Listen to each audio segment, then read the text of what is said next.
Hello and welcome to another Fungus TCG video. In this series, we are showcasing games from the early core constructed Set 9 metagame. With rotation, Blurple and Amber Steel Aggro are poised to be some of the top contenders. So enjoy some early metagame gameplay in this series. If you like this type of content, definitely like, subscribe, and comment in the video to let me know and help me promote the channel. Let's jump into the deck list. Today we have one of my local aggro players, Richard Eckert, playing Amber Steel Tiana Aggro. This deck looks to apply pressure with high questing characters such as Daisy, Penny, Mr. Arrow, and Nala, while using Tiana and bodyguards to defend them. It has the potential to overwhelm opponents early, but also has a very strong mid game with elements such as Lawrence, Calhoun, and Rhino. These Amber Steel decks are poised to be a top contender in the early Fabled metagame. Today I'm going to be piloting Blurple, another one of the top decks coming into the Fabled Core Constructed metagame. This purple list focuses on trying to stabilize the early game with 8 one-cost cards such as Rafiki and Royal Guard. Madam M Elephant is a unique card in this list that also aims to complicate math and contest early non-evasive board positions, such as the ones presented by Amber Steel Aggro. This deck is looking to ramp to a turn 4 play on turn 3 every game and follow that up with a 5-cost Elsa or Bell to score a 2-for-1 and contest boards. Purple excels in the mid to late game, and we can leverage our high ink advantage, card advantage, and big threats such as Hades and Elsa to outvalue opponents. The constructed rotation left many existing decks from prior core constructed formats in shambles, but Blurple retains many of the strong cards it leveraged before. For what it lost in the rotation, it gained significant power from the new card Dumbo Ninth Wonder, which has the potential to bury opponents in card advantage alongside our evasives. For this game, we're on the draw. Here, we ideally are looking for a turn 1 Rafiki or Royal Guard, followed by a turn 2 ramp into a 4-cost character.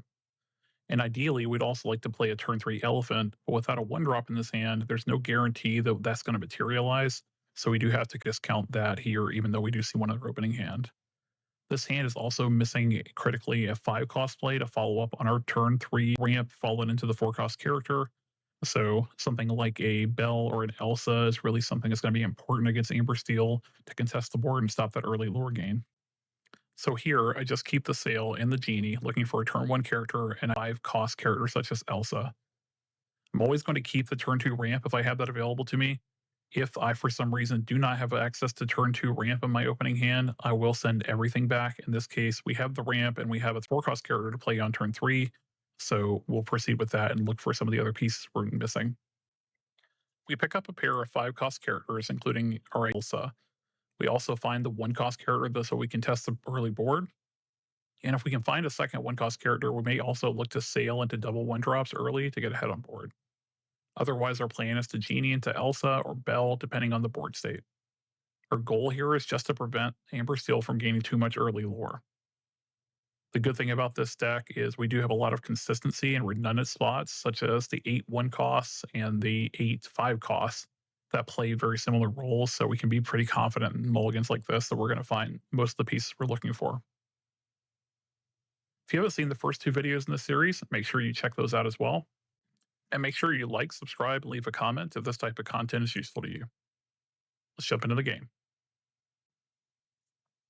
All right, once again, we are going to be on the draw for this game. And we are looking to play against Amber Steel once again. So we kind of have our first few plays carved out with that Royal Guard into ramp, into Genie. Hoping that this Belle and or Elsa materializes and to be able to get a kind of 2-for-1 off of that character on that turn 4 as well. So just as we kind of planned, we ink the location and play the Royal Guard. Location here is not usually going to net us much. Really, it's only good in the matchups where we can do a lot of trading and get 2 or 3 cards off it.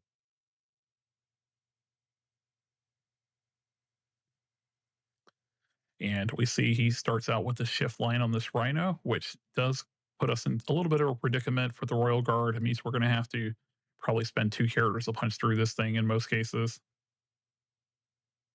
But if we can set up a Bell plus an Elsa, we can be potentially in a good spot to be able to move damage counters onto the Rhino, which is one of the easier ways to deal with this thing. So here, just seeing if we can actually find maybe a second 1-cost character to follow up here. 2 Royal Guards would be another good way to deal with this, given we have we have the genie in hand. All right, having to ink that bell early, probably a sign that we did hold on to another bell here, since I do kind of prioritize that bell in this matchup against Amber Steel, where especially they have a Rhino in play. Moving those damage counters on the Rhino is one of the easier ways to deal with it. And just questing with this Rhino here. We'll see how much pressure he's able to put out on this turn. Really, kind of the worst thing we could see here is a lady followed by another 2-quester to really put a lot of more pressure on the board. But we know we do have the tools to deal with this. We have a Elsa that's going to come down on turn 4. And we see Lady into Daisy Duck in this case. So a lot of pressure coming from the Amber Steel side of things. And one of those threats being relatively hard to deal with in that Rhino, right? Here, probably just looking to establish a genie. Again, inking that Iago here, at least on the draw, just because if there was a strength of a Raging Fire that came from singing off of this lady, we'd be pretty much locked out of this game just because we'd lose so much lore. On the play, I would potentially consider playing that Iago on turn 3 just because it would take them off the play if they did deal with it. And sometimes, that can be worth it just in and of itself for them to spend 3 ink dealing with that character. But if they're able to sing it with this lady here, it's really puts us on the back foot. It's just completely devastating.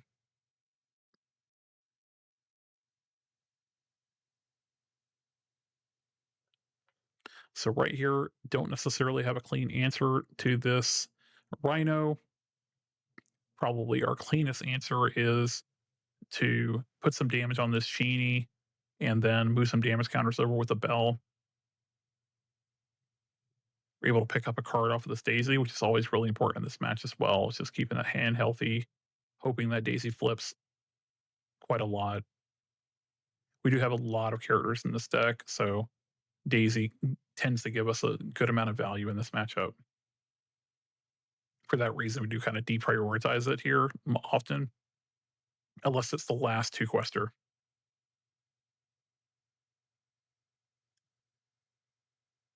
Penny coming down, which is going to complicate the math a little bit, putting resist on this lady. So certainly should be able to punch through it still, but it does make this math a little more complicated.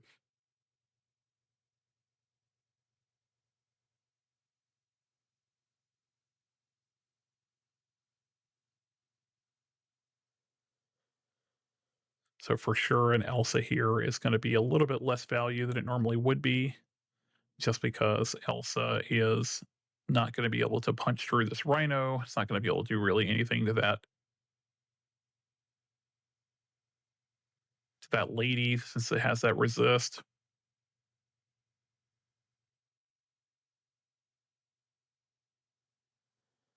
We'll see where we actually decide to go here. It looks like we are probably going to have to double up on something in order to take one out. Realistically, that's probably going to be the case with both a Daisy play and the Lady play. Here, I'd probably prioritize the punching the Lady just to get the 2 damage on the Bell so that we can actually set up to, or excuse me, 2 damage on the Elsa so that we can set up to Bell to move those damage counters next turn onto the Rhino and finish it off. Here, we may see him just contest the Royal Guard with the Daisy, and we're pretty okay with that if he decides to do that. Once these Amber Steel decks start to contest the board and aren't just sending lore over and over again, we feel pretty good about most of those interactions. The recent iterations of these Amber Steel decks do tend to challenge back more often than not, just because they don't have all the aggressive tools as they used to in the set 8 metagame, for example. Right. We have another two quester being added to the board.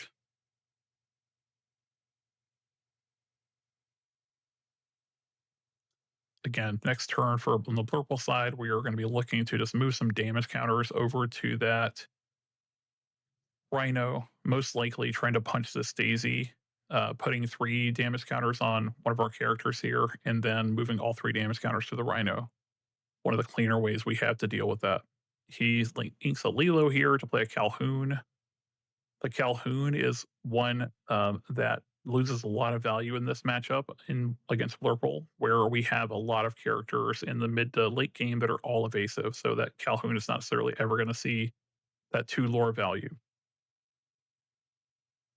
Inking that Finders Keepers because it we tend to not need it, or the games don't tend to go long enough against these Amber Steel decks to really have time to spend 5 drawing 3 cards. Rarely will we see a lot of use for that card here. And here we're sending both of these 2 power into Daisy to finish it off. And then we will see that Bell play, moving 3 damage counters to take the Rhino out. Just deciding here which one we want to take the damage counters off of. I think the case can be made for either one of these, but the Genie probably is our most valuable one between the two. So one of the more clean ways to deal with the Rhino in this metagame is that Bell and just back and forth with some of these evasives. Bodyguard comes down to kind of stop us from being able to gain a ton of lore here. Looks like he's deciding not to quest with this Calhoun just because we do have a kind of a free hit into it potentially.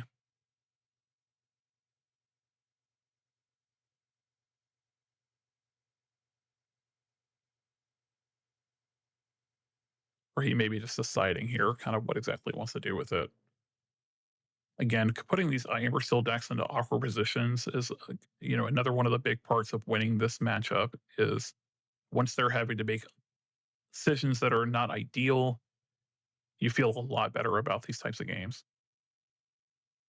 And already we're seeing the Amber Steel player kind of halted in his tracks, even though he's gained a lot of lore in this early game. We are in really the mid to late game at this point and are able to deal with a lot of these different characters. So Into the Unknown takes care of that bodyguard. We are able to get the Calhoun with our Bell, and then Genie can clean this up if we want to as well. Yep, looking like we had a Hypnotic involved as well. So, and Hypnotic is another one of those cards where it's tempting to play it very early into the game because you see the value in it playing maybe after your turn 2 ramp on a turn 3 play. So you can punch through with your 1 cost character. So something to be careful of when you're playing this purple deck is not running the Hypnotic out there on turns where you can't really take the most advantage of the ink you have. You really want to be maximizing your board presence turn over turn, and playing a Hypnotic in the early turns instead of developing a character is usually going to be wrong. And Nala here just dealt with a Hades. Looks like we've turned the corner for the Blurple side of things, and should just be a couple of turns where we can quest and end this game quickly. A second Nala off the top here for the Amber Steel player. Look like we have at least 6, 8, 9 lore. Follow with a second Hades and a Rafiki just to pressure some more. So probably no draw from the Amber Steel player at this point that is going to have impact on this game. So we're able to close this one out pretty handily. Just taking the same strategy we always do against this deck is if we can hit our spots on the curve, usually we're going to be in good shape. If we can hit our 1 cost character on turn 1, hit some sort of ramp on turn 2, a decent body on turn 3, not prioritizing that Iago in on the draw, but on the play probably would play it there. But pretty much anything else, something like your Dumbo, something like your Genie, all of that is going to be useful here. And once again, here is the list that I played in this matchup set. If you have not seen the first two videos in the series, definitely go back and check those out. If you enjoy this kind of content, definitely like, subscribe, and leave me a comment. Let me know what you're looking to play in the next core constructed metagame. Especially if you're going to look at this purple deck list, I would check out my Dreamborn link that's going to be listed below. These deck lists do get updated frequently, and we want to make sure you're on the best version, the newest version for the metagame.